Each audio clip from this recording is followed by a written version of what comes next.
Hello everyone, how are you? I am your teacher. You can call me Mr. Rumi. I will answer some important questions which will be very helpful for you. So I welcome you on my channel Class Beta where we will be discussing question. Saturated versus unsaturated hydrocarbons key differences. Correct answer is saturated hydrocarbons contains only single bonds between carbon atoms while unsaturated hydrocarbons have at least one double or triple bond.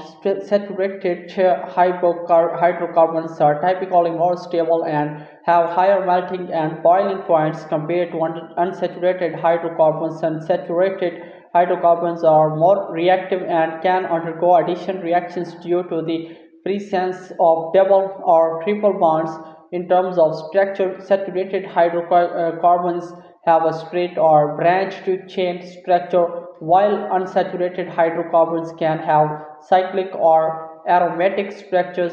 Overall, the key differences lie in their bonding nature, stability, reactivity, and structural characteristics.